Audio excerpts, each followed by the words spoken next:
Welcome to today's program. I am still your host, Dibia Wangu Chendo. Today we are going to talk about spiritual stealing. Spiritual stealing in my dialect is usually referred to as Mmụọ izu mmadụ ori. Mmụọ izu mmadụ ori, that is spiritual stealing. So spiritual stealing is whereby you are doing a business or you have an income in a very big way. You work, you put all your effort, and at the end of the day, you will not see anything. You will not have your profit. You keep wondering what went wrong. How did I use my money? How did I invest my money? It can also mean disappearance of money or other items. Sometimes spiritual stealing can also affect your brain, whereby your common sense, you lack it. Simple situations that you can apply that common sense. You will notice that you can't reason properly because you are affected by spiritual stealing. So for those that are in business, at times they end up being in debt because they won't know where their money went to. They won't know what they used it for, whether the purchases, in fact, even the capital is equally affected. Sometimes it will come in the form of dream. You can sleep now and dream. Immediately you wake up, you won't remember your dreams anymore. You see? You will recollect that you had a dream while you were sleeping, but to remember the dream vividly itself, you cannot. You can't fathom what went wrong. You can't know how this dream disappeared from your memory. You can't even remember why. There are some spirits that are behind this. Gradually, I will explain. You will see that once you are doing some things, you'll be experiencing losses. While others, when they venture into it, they have their reward. They make their gain. They make profit. You'll be wondering what is going on, what is happening to me. Sometimes there is this saying that people walk like elephants, yet they eat like an ant. That is a classic example of spiritual stealing. It can affect anybody, especially those who are called to serve, who are choosing to serve. Ọ bụrụ na ị nwere ọkpụkpọ oku na ndụ gị, ihe a ga na-eme gị, mmụọ ga na-ezu gị oshi. In my dialect, they say, akpa asịsa, aka nkụchasị. Asa aka, asataghị ife. Agbasịa mbọ, agbataghị ihe. Ekpokọsịa, abọsasịa. Ikwu aka, tiri ọkụkọ, akị. Ikwu aka, tiri ọkụkọ, akị. These are expressions used in my dialect. I have to speak it so that people will really understand me. These are terms used for spiritual stealing. It happens a lot. For me, when I was noticing that something is wrong, that I'm not achieving my full potentials, how did it start? I've lost job countless number of times.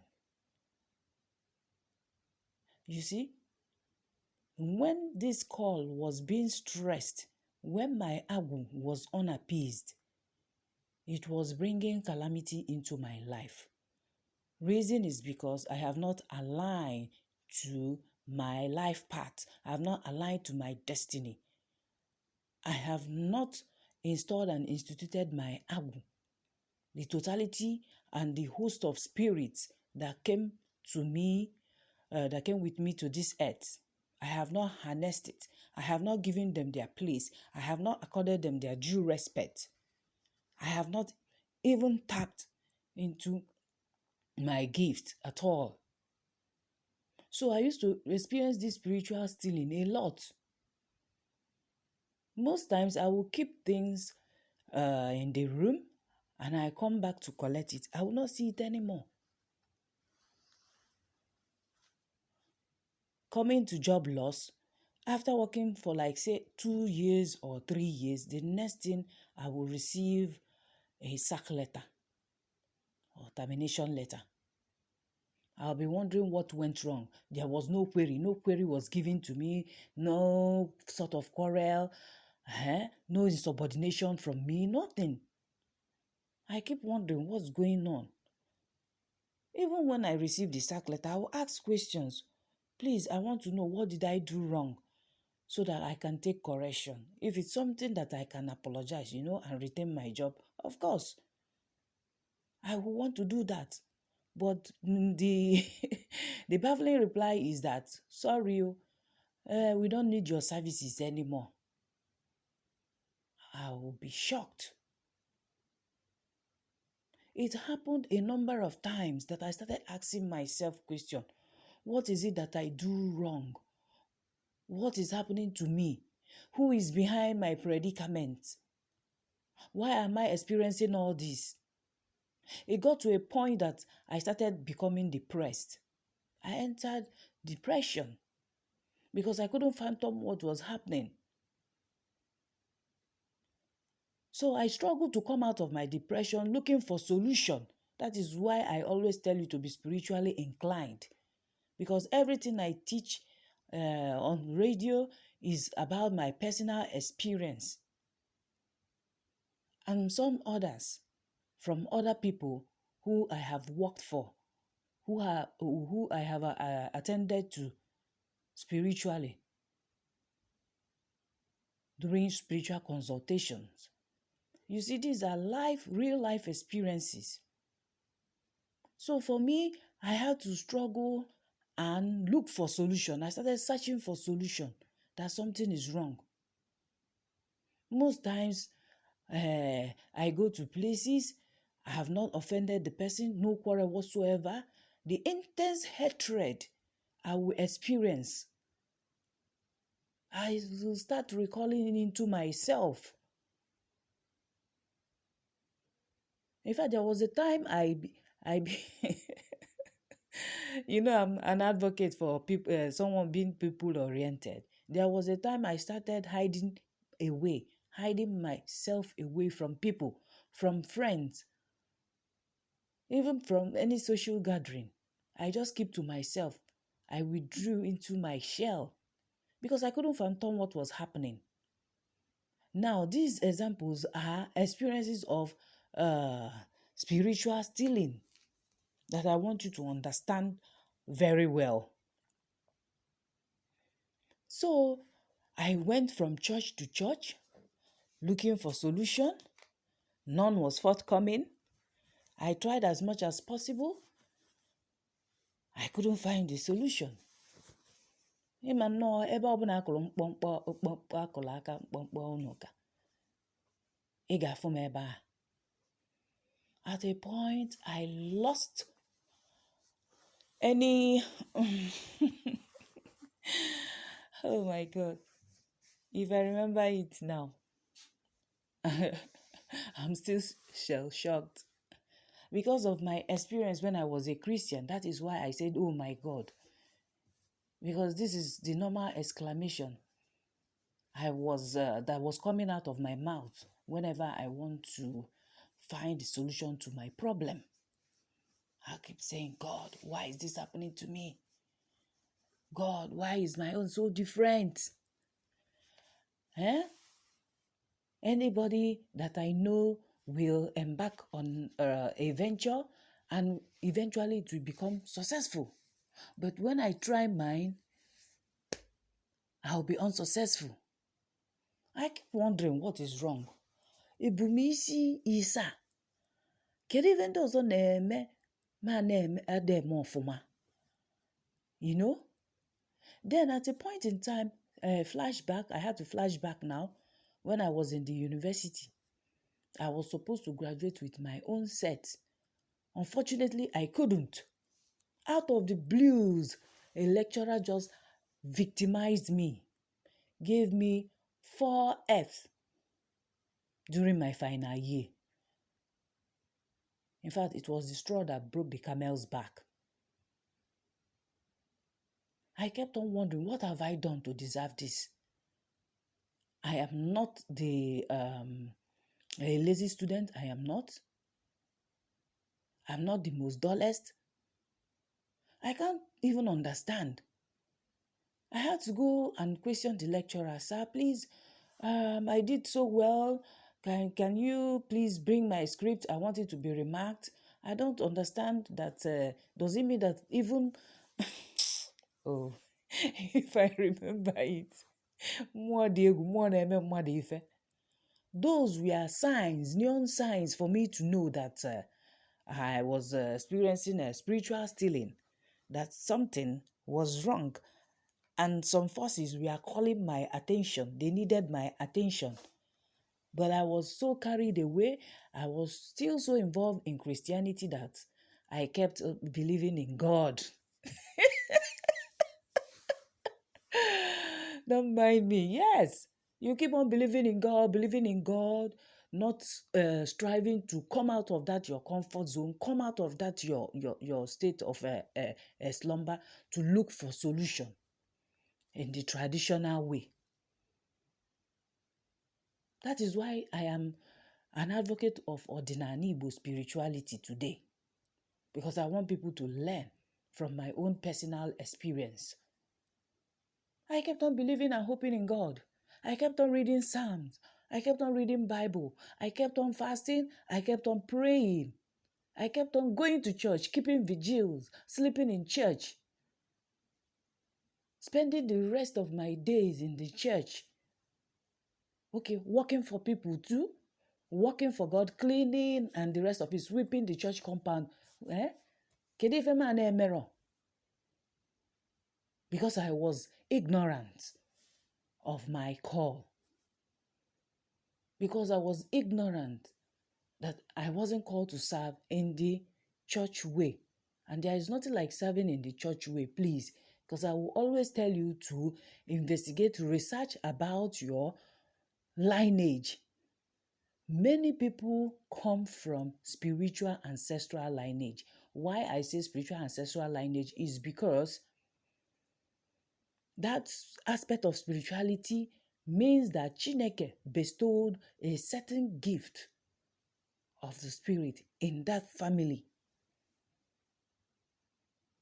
From generation to generation, they have already been ordained and blessed with such power to help humanity, to liberate, to heal, to deliver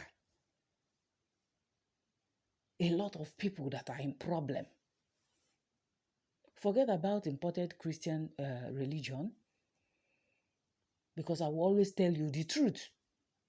Many people who answer pastors, prophets, prophetess, they are doing it because of imported religion. But actually, the real fact, the real truth is that they come from spiritual ancestral lineage. Go and check yours if you are in doubt. If you say you are a pastor, you say you are a prophetess, please go back to your history. Go back to your ancestry. You will see that a lot of your great-great-grandparents or even grandfathers or grandmothers or grand-aunt or uncles, they were native doctors. They were dibias in the ancient way, the ancient paths. Let me not digress. Let me continue to explain more about spiritual stealing. So this can even lead someone to go into debt, because if money keeps missing, you will keep borrowing to be able to at least meet up, or even to eat, to get something that will help you, even to pay your children's school fees. So it depends on how it is happening to people. But I want you to know today that spiritual stealing is real. They can steal your common sense. That is your brain, your medulla oblongata. You can't reason normally like a human. You might be displaying symptoms of madness, forgetfulness, like Alzheimer or amnesia. But if you look deep down, you will know that it is a spiritual uh, problem. It is a spiritual issue that needs to be attended to. Like I said earlier, there are spirits involved in this. So these spirits, they will try their best to call your attention or to punish you, especially people who have called to serve. Ndị nwere ọkpụkpọ oku, ọ bụrụ ha kpọ ogu oku ịrụ ọrụ mmụọ, ibu dibịa ma ọ bụ eze nwaanyị ịtọ ndị mmadụ agbụ, ị na-efe isi kpakakpaka. Some are ignorant that they have call in their life. And let me state it emphatically today that the easiest way for you to know that you have call in your life is through your dream. Even without doing any spiritual consultation, there is this dream that is recurring always, all the time, that if you're spiritually conscious and spiritually inclined, you will know that a message is being passed across to you. Some, the dream can come in form of you seeing yourself in your former school, inside the classroom, in your former school. It can be primary, it can be secondary, it can be university. You keep seeing yourself as a student in that school environment or in the classroom. Okay, I have said this. So, if you are going through this, you need to look for solution. It happens to pastors, it happens to native doctors too. Even those who have done their agu, those who have instituted and installed their agu, it still happens to them because they are owing their spiritual guide. That is what I want to explain. So sometimes someone will give you money to do business. The next thing, you don't know what you did with the money, or the money will disappear. There is a particular one that I know of, that when he was stubborn to answer his call, he was an importer and exporter of luggages, different kinds of luggages from China. So he had already been receiving messages that he has called to serve, but he wanted to do it in the church way. I think he was a member of Charism and Roman Catholic Church. But when the ancestors decided to take it very serious with him, the millions he had in his safe disappeared mysteriously. Up to 5 million disappeared mysteriously. So he searched for his money up and down in the house, and he was even aware nobody came into the house. He's the one with the key to the safe. How come? That was when he knew that something was really wrong, and he started looking for solution. From there, the people he consulted told him that this thing is spiritual. At least he should go and check. This is why you see that spiritual consultation is necessary. There are things you'll be passing through.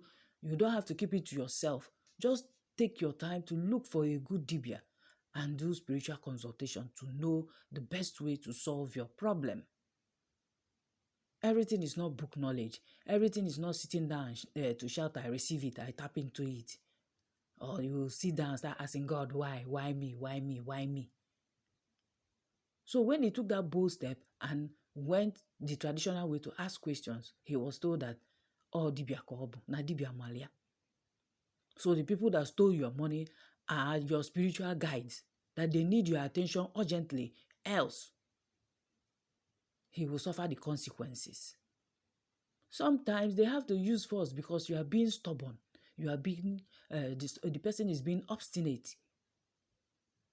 You don't want to give yourself up to be used to emancipate people, to liberate, to heal. So that was it. Unfortunately, he couldn't recover that money because the condition was that they will give him back that money when he starts his call, when he becomes a dibia. He couldn't believe it.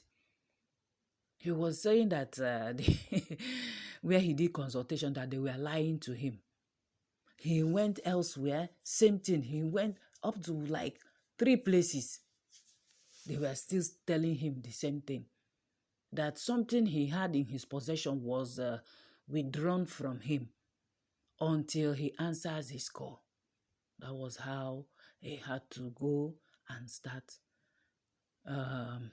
cleansing himself, spiritual cleansing, to clear his path spiritually before taking up the mantle, before answering his call as a dibia, before installing and instituting his agu. So his spiritual guide returned that money with, that's in form of blessings. They gave him loads of blessings. That was more than that amount of money that he was looking for. This is a real life story.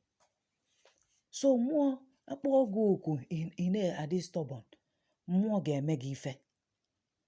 Some they lose their property in the process. A house you just build like this will just catch fire. No, you don't know where the fire came from. Because they know that you are still in the world, and because of this comfortable house, you don't want to answer your call. They will deal with you seriously. Even marriages. Most marriages scatter because of spiritual stealing. That thing that gives you joy, it is what the spirit will withhold from you. They will take it away from you so that you start looking for them. You start looking for what the problem is. So that your attention will be drawn to the fact that you have a call and there's no time for you. No more time to waste. That is how it happens. You will see a lovely marriage like this. Both couples, maybe sometimes both of them, they are called to serve. Sometimes it might be just the husband, or maybe it might just be only the wife. But because they don't pay attention, or they are saying, hey, in this day and age, how can I become a dibia? How can I? Can you imagine? There is nothing bad in becoming a dibia, let me tell you today. Yes, I thank my ancestors for the opportunity given to me today to spread this message, the ordinaries. And I thank them too for allowing me to complete my education, to become educated, so that when I say things, you will know that the person talking to you is not just a school dropout. That is the grace given to me. Even though I had my challenges while I was in school, in the university. So that most people will know that no matter your qualification, no matter your level of attainment, no matter your level of achievement, if you have a call in your life and the time has come, you cannot stop it. Your level of education can never stop it. Nothing can stop it. Not even your achievement, your wealth, or whatever that it is you are flaunting about. You must honor that call. You must serve. There is no too much English to speak on this. If ọbụna Igbo, no matter this, you were co-slate, Igbo professor, Igbo doctor, Igbo engineer, whoever you are, as long as you have that divine mandate, you must honor that call, whether you like it or not. Or else they will bring you down from that your pedestal. You will know that the spirits are wiser than you. Sometimes, if we align with them and answer our call, they restore back those things you lost, those things they took away from you. They restore it back. That is when you now know that all those things you are achieving, it wasn't of your own making. That there are powers backing you up. There are spiritual guides that were blessing you. I always say that things that happen, 90% is spiritual and 10% is just physical. Know it today. So when you now work and you earn money, you can't really account for how that money is being spent. It's part of spiritual stealing. Like the story of this brother that I narrated that lost millions of money. This spiritual guy took it so that they would draw his attention that he had a call to serve in his life. There are so many things that they can take away from you. That is why I will always urge people to pay attention, be spiritually inclined, be spiritually conscious to know what is happening. Don't just stay there and say, it's of my own making. Oh, I achieved this by myself. I am a great strategist. My dreams, my plan, my vision, ambition, and mission. Without knowing that there are powers, there are spirits, there are spiritual guides backing you up. It wasn't of your own making. So don't give yourself the glory. Don't take the glory by yourself. Don't ignore things that are happening around you. Agụtara ya n'akwụkwọ. Mmụọ ka anyị mara ife. Some people, because of the height of their educational achievement or attainment, they feel that all these things are beneath them. Mmụọ mee gị ife ikwelu, fagbanyelu gị film ikwelu. You will know you don't joke with the things of the spirit. Some, because they say they are civilized or they are sophisticated, they believe that they can just live their life just like that. Until one day you will have an encounter, you will believe. So you don't take that glory. You don't just sit idle. This word is really, really spiritual. You have to be conscious of your environment, be conscious of your life, be conscious of your endeavors, all the things you do, how you relate with people. That is why some people will just wake up and they will be hurting people callously without knowing that they can suffer the consequences. If you are spiritually conscious, you'll be mindful how you talk to people. If you are spiritually inclined, you be careful how you deal with people, how you interact with them. The promises you make that you don't keep. You have to be very, very careful. Or people, you take their things and you feel that nothing will happen, that you are superior or you are greater than them or you are more powerful than them. Be very careful. Know today that spiritual stealing is real. Being spiritually conscious should be in your favor. It should work for your favor. But that does not mean that when you have to think reasonably with your physical senses, that you won't do that. Because I will also tell you that not everything is spiritual. There are times you have to, if you are undergoing some problems, you have to use your mental capacity. There are times it can be psychological. There are problems that is an academic one. Then financially, you know that you have to sort out your finances. It is not about being spiritual with finance. It is all about balancing. Then when you are sick, you have to go to the hospital to do medical checkup because this body is a physical body. You have to undergo tests. You go to the hospital to be diagnosed. You don't say it is spiritual, that everything is spiritual. Like I will always say, life is about balancing. You are neither here nor there. You don't be too hot. You don't be too cold. Lukewarm. That is it. So spiritual stealing is real. You really have to be careful. It's very dangerous that you'll be alive and some things will be happening to you. You will not know how to deal with it or how to cope with it. Or you just ignore it outrightly. If I name maybe, you start crying wolf, wolf. That is why some people started business in a big way. Later, they went down and they went into debt. They become debtors. Nothing to show for it. We really have to be careful.